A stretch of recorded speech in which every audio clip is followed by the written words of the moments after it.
Hello and welcome to a fairly cold, rainy day here in Denver, Colorado.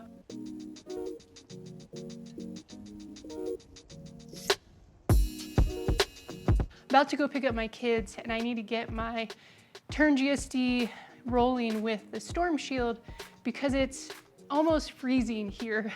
Early May, Colorado weather, gotta love it. This is why I'm moving.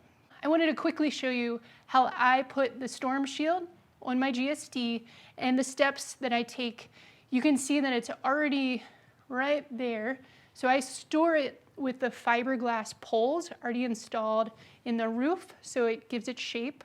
And the reason for that is I work from home and I'm typically coming and going just from my garage. If I needed to take this into a workplace, I would take those fiberglass poles out so I'm not walking around with a tent. So let me pull it down and get it installed and show you how easy it is to add rain and cold protection to your GSD.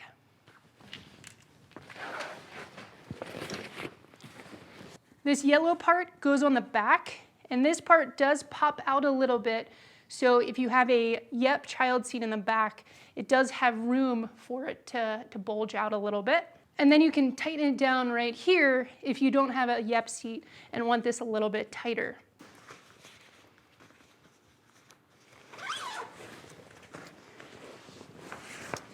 Yellow part goes in the back. I'm unzipping it so I can get to those bungees. Think about those bungees as just holding this on in position so you can get that Velcro tight. We never want to rely on the bungees to hold the Storm Shield on.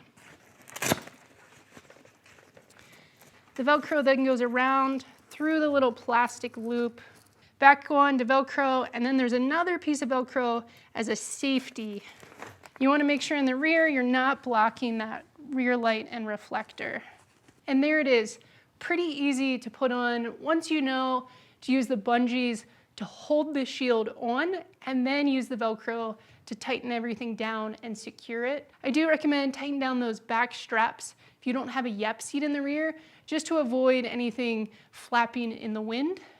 And with that, I'm gonna go pick up my kids.